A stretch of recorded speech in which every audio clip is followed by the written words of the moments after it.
పెళ్ళైనా పండగైనా వేడుక ఏదైనా పట్టు చీరల ప్రత్యేక వేదిక వారాహి సిల్క్స్. నమస్తే రమగారు. నమస్తే చేయదు. రమగారు, ఏదైనా మంచి స్టోరీ చెప్పండి. డబ్బు ఎవరికి చేయదు, ఎవరికి కాదు రమగారు.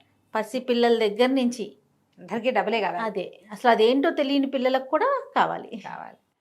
మామూలుగా వేలు ఉన్నవాడికి, వందలు ఉన్నవాడికి వేలు కావాలి, వేల వాడికి లక్షలు, లక్షల వాడికి కోట్లు, కోట్ల వాళ్ళకి కోటాను కోట్లు. అంతే. ఎంతున్నా ఇంకా సంపాదిద్దాం, ఇంకా గ్రాప్ చేద్దాం, ఇంకా లాగేసుకుందాం, ఇంకా మింగేద్దాం, ఇంకా హడపాయించేద్దాం, అలాగే అనిపిస్తుంది.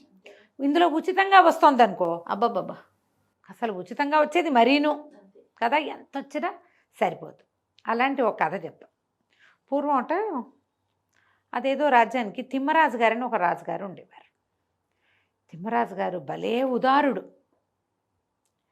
వాళ్ళ దగ్గర పనిచేసే వాళ్ళకి ధారాళంగా డబ్బిచ్చేవట్ట ఆయన. వాళ్ళకి రాక్ కాసులు లేవు, వెండి కాసులు లేవు, బంగారు కాసులే. పుష్కలంగా జీతాలు ఇచ్చేవాడు. ఎంత సంపాదించుకునే వాళ్ళు అందరి దగ్గర డబ్బులు ఉండేవి.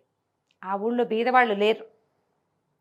ఒక పని చేసేవాడు ఉండేవాడు, ముత్తయ్యకి బాగా ఇచ్చేవారు. ఆ ముత్తయ్యకి బంగారు కాసు ఖర్చు పెట్టడం ఇష్టం ఉండేది కాదు. ఆ వచ్చిందంటే దాన్ని ఇంక అట్లా దాచిపెట్టుకోవటం. దాచి ఓ ముంతడో 2 ముంతలో చేసుకున్నారు. ఈయనకి మరిడమ్మ అని పెళ్ళాం కూడా ఉంది. పిల్లలు లేరు. బోల్డ్ అంత డబ్బులు ఉండేవి వాళ్ళ దగ్గర. అయితే ఈయన ఏమన్నాడు, వసే బోల్డ్ మనకేముందే, ఒక కాసు వాడామనుకో అయిపోతుంది, దాస్తే పెరుగుతుంది డబ్బు అని చెప్పేవాడు. అస్సలు ఖర్చు పెట్టడం అంటే ఇష్టం ఉండేది కాదు వాళ్ళకి. ఎప్పటికప్పుడు ఆ ముంతల్లో ఉన్న 2 ముంతల్లో ఉన్న కాసుల్ని చూసుకునేవాళ్ళు. ఎలా కాసు వచ్చి అందులో చేరుతుందా అని ఉండేది వాళ్ళకి. ముత్తయ్యకి ఎక్కువ, మరిడమకి ఆయనతో ఉండి ఈవిడకి కూడా అలవాటైంది. అయితే ఒకనాడు అన్నాడు, ఏమే మనం కోటీశ్వర్లు అయిపోయేందుకు ఒక మంచి మార్గం ఉంది అన్నాడు. ఆవిడ గోళ్ళు పులకరించింది. ఏమిటో చెప్పు. ఏముంది, నేను కొన్నాళ్ళు అబ్స్కాండ్ అయిపోతా. నువ్వు వ్యాపారస్తులు వాళ్ళందరి దగ్గరికి వెళ్ళి, మా ఆయన ఏటో వెళ్ళిపోయాడు, చచ్చిపోయాడు, లేచక్కపోయాడు, నేను పరమ దుస్థితిలో ఉన్నాను అని అందరికీ చెప్పుకో. తలా కాస్త ఇస్తారు.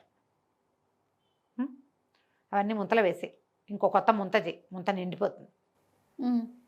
ఓ 3-4 నెలలు నడవని తర్వాత ఏదో పిచ్చెత్తి లేచిపోయానని నేను మళ్ళీ వచ్చానని చెప్పి ఊళ్ళోకి వస్తా. ఒక్కదానికి నీకేం ఖర్చు ఉంటుంది, ఈ డబ్బంతా మిగులు. నేను మళ్ళీ ఉద్యోగంలో చేరతా. మన రాజుగారు తిమ్మరాజు గారు గొప్పవారు. 4 నెలల తర్వాత చేరితే 4 నెలల జీతము ఇస్తారు. నేను పని చేయకుండా 4 నెలల జీతానికి కనీసం 4 ఇంతలు ఇలా వచ్చే ఉచితం డబ్బు, ఇదంతా వచ్చినట్టే కదా అంటే, మరిడమ్మ సరేలే అని. ఒకరోజు సాయంత్రం ఏదో మతిపోయినట్టుగా ప్రవర్తించి పనిలో వీడెక్కడికో లేచక్కపోయాడు ఈ ముత్తయ్య. ఈవిడ లబోదీబోమని ఏడ్చింది. 10 రోజులు గడిచింది. ముత్తయ్య ఏడంటే ఎక్కడికో వెళ్ళాడు, రాలేదని ఏడుపు మూతి పెట్టేది. అయ్యో అనేవాళ్ళు. అక్కడి నుంచి ఈవిడ అధికారులందరి దగ్గరికి వెళ్ళి, రాజుగారి ఆస్థానంలో వాకిట్లో నిలబడతాడు వీడు. అందరు అధికారులకి వాడు తెలుసు. అమ్మ ఆయన ఎక్కడికో లేచకపోయాడు అయ్యగారు, నా బతికేంటండి అని అడిగితే, అయ్యో ఏమిటమ్మా ఏడుస్తున్నావు, ఉండు వస్తాడులే 4 రోజులు చూడు, ఇదిగో ఈ 10 రూపాయలు పట్టుకెళ్ళని 10 కాసులు, ఇదిగో ఈ 10 అని వాళ్ళిచ్చి వీళ్ళిచ్చి ఎన్ని 10లు వచ్చినాయో, ఎన్ని 5లు వచ్చినాయో, ఎన్ని 20లు వచ్చినాయో. పెద్ద పెద్ద అధికారులు అయితే 20 కూడా ఇస్తారుగా. ముంత కాదు, కొండ నిండేది. మంచి ఐడియానే. 3 నెలలు అయ్యింది. 4వ నెలలో ముత్తయ్య ఇచ్చాడు. చూసి ఆశ్చర్యపడి, ఏమిటే ఇంత సంపాదించేసావు నువ్వు అన్నాడు. ఇంకా నేను పోనండి. వాళ్ళు కూడా ఏమిటమ్మా ప్రతి నెల వస్తున్నావు, మీ చుట్టాల దగ్గరికి ఎక్కడికైనా వెళ్ళు, ఒకదానివే ఉంటే అంటున్నారండి. నేను వెళ్ళనండి, నాకు సిగ్గుపోతోంది. 3 నెలల నుంచి నెల వాళ్ళింటికి వీళ్ళింటికి వెళ్ళి ఇన్ని డబ్బులు చేర్చా, నా వల్ల కాదండి, ఇంకా నేను వెళ్ళనంటే. ఈయనన్నాడు, మీ ముత్తయ్య ఉసిని వాళ్ళే ఇచ్చారు కదా ఐడియా, ఇది బాగానే ఉంది, రాత్రి వచ్చా కామ్గా వెళ్ళిపోతా, అన్నం పెట్టే తినేసి వెళ్ళిపోతా, 3-4 నెలలు మన చుట్టాలను వడుకో అన్నాడు. అనేసరికి సరే ఒప్పుకుంది.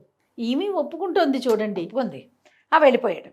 మర్నాడు ఏం చేసింది ఈవిడ, ఎక్కడెక్కడే పాత చుట్టాలు, మేనమామ తోడల్లుడి బావమరిది షడ్డు కూడా పట్టుకుంది. ఎప్పుడో పెళ్లిలో కలిసాం, ఎప్పుడో ముగ్గులు పోటీలో కలిసాం, ఎప్పుడో గుళ్ళో కలిసాం, ఎప్పుడో జాతరప్పుడు కలిసాం. అట్లా ఒక్కోళ్ళ ఇళ్ళకి వెళ్ళి, అయ్యో మా ఆయన ఎట్టగో వెళ్ళిపోయాడు, నేను ఇంట ఒంటరి దాన్ని అయిపోయాను, జీతం లేదు బచ్చం లేదని ఏడవటం. వాళ్ళు అయ్యో ఉండు 4 రోజులు ఉండని 4 రోజులు నొక్క మేపటం ఇవిని శుభ్రంగా తింటాం.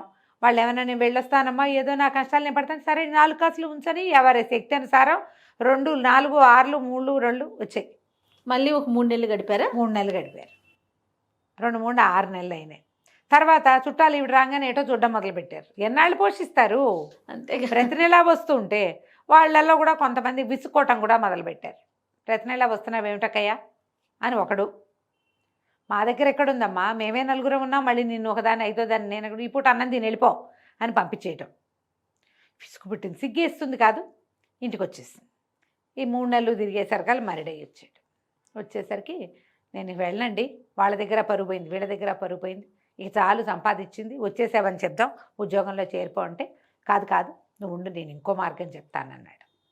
ఇక అక్కడి నుంచి పొద్దునొచ్చి పడుకునేవాడు, ఎవరికి కనపడేవాడు కాదు. సాయంత్రం అయ్యేసరికి చీకటి పడేసరికి ఎక్కడికో వెళ్ళిపోయేవాడు. రోజు ఒక ముత్యం తెచ్చేవాడు, ఒక నీలం తెచ్చేవాడు, ఓ రత్నం తెచ్చేవాడు, ఓ సంచి తెచ్చేవాడు, ఏవేవేవేవో తెచ్చేవాడు. ఒకటి అప్పుడప్పుడు అమ్మేవాళ్ళు. వాడు ఎక్కడి నుంచి తెస్తున్నాడో ఈవిడికి తెలియదు. ఒకనాడు ఒక మంచి నీలం ఉంగరంలోంచి ఊడగొట్టింది. అమ్మబోయారు మొగుడు పెళ్ళాం ఇద్దరు. అమ్మేస్తే ఏముంది, కాసులు వస్తాయి, దాచుకుంటారు. వీళ్ళు ఇంతే తింటారు, అదంతా తినేటల్లా వాళ్ళు దాచేసుకుంటున్నారు. రాజుగారి భటులు పట్టేసుకున్నారు, ఈ నీలం ఎక్కడిది మీకు, ఇది ఫలానా ఉంగరంలోది అని అనేసరికల్లా మెమ్మ బెబ్బే అన్నారు. మరి వీడు మరిడేవి కాదు, నువ్వు ముత్తైవి కాదు అని చెప్పి పట్టుకున్నారు. గడ్డం పెంచుకున్నా ముత్తైని గుర్తుపెట్టారు. పదం ఏంటి పదన్నారు. తీరా ఇల్లు సోదా చేస్తే రాజుగారి సొత్తంతా ఉంది వీళ్ళింట్లో. వాడు అంతఃపురానికి వాకిట్లో ఉండేవాడు కదా, వాడికి లోపలన్నీ ఆనుపాను తెలుసు. రాత్రిపూట వెళ్ళి సంగ్రహించుకొచ్చేసాడు, కొద్దిగా చొప్పున ఇంట్లో చేర్చేసాడు. మొత్తం దొంగ సొత్తు రాజుగారిది పోయిందంతా దొరికేసింది. కొన్ని అమ్మారు, కొద్దిగా అమ్మినవి పట్టేశారు. ఎందుకంటే ఏ కొట్టువాడు నీలం కొంటున్నాడో వాడి దగ్గరే ముత్యాలు కూడా అమ్మారు. వాడు చెప్పాడు, దొంగ సొత్తని మాకేం తెలుసు, ముత్యం పట్టుకొచ్చి అమ్మితే ఇచ్చాను డబ్బులు అన్నాడు. పట్టేశారు. మొత్తం ఇల్లంతా సోదా చేశారు. బోలెడంత కుండల్లో ముంతల్లో డబ్బులు, చోరీ సొత్తు అంతా రాజుగారిది. మర్నాడు రాజుగారి దగ్గర చేర్చారు. తిమ్మరాజు గారు చాలా గొప్ప రాజుగారు. చోరీ సొత్తుతో సహా పట్టుపడ్డాడు.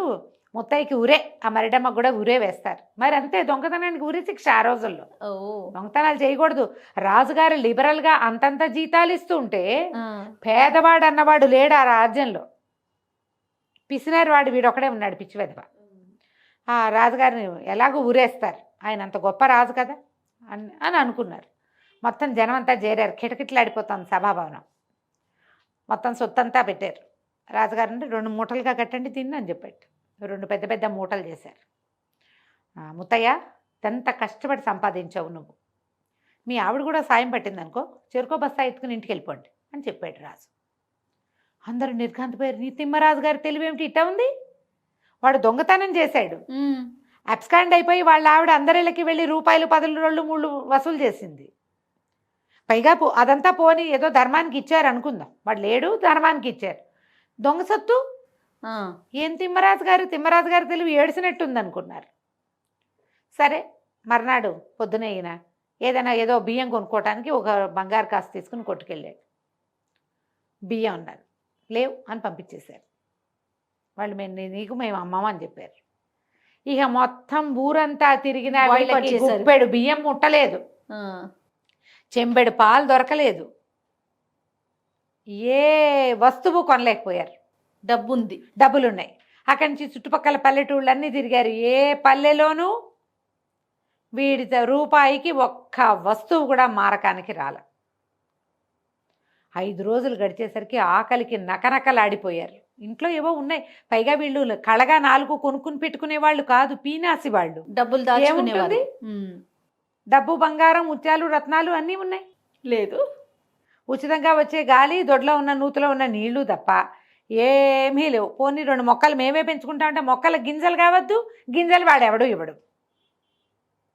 బాయ్కాట్, కంప్లీట్లీ సోషల్ బాయ్కాట్ చేసి పారేశారు. ఇంకేం లేదు, ఒక్క మాట కూడా అంటల్లా. అమ్మవు నీకు అంతే, మేము ఇచ్చేదిలే, వెళ్ళిపో. ఎవరు పరుషంగా మాట్లాడలేదు, కేకలేదు, తిట్టలేదు, నీకు ఇంతే చేస్తాను లేదు, ఏమీ అనలా. 8వ రోజు వచ్చేసరికి గుడ్లోకి వచ్చినాయి. తను అన్నాడు, ఏమే పద మన చుట్టాలందరి ఇళ్ళకి వెళ్ళొద్దాం అని చెప్పి అందరి ఇళ్ళకి వెళ్ళి 2, 3, 5 ఎవరెవరు ఏమేమి ఇచ్చారో అందరికి అప్పచెప్పాడు. మొదట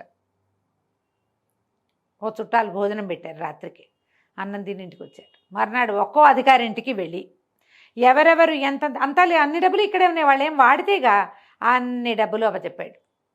రాజుగారి చోరీ సొత్తు ఏ బిల్డింగ్ నుంచి ఏమేమి పట్టుకొచ్చాడో మొత్తం అన్నీ ఎక్కడ తీసుకెళ్ళి అక్కడ పెట్టేశాడు.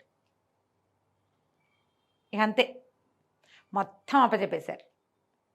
అన్నీ అప్పచెప్పి మొగుడు పెళ్ళాం నీరసంగా వాకిట్లో కూర్చున్నారు. దేవుడా అని రాజభట్లు వచ్చారు. అన్నీ అప్పచెప్పాక రాజభట్లు వచ్చారని హడిలిపోయారు వీళ్ళు.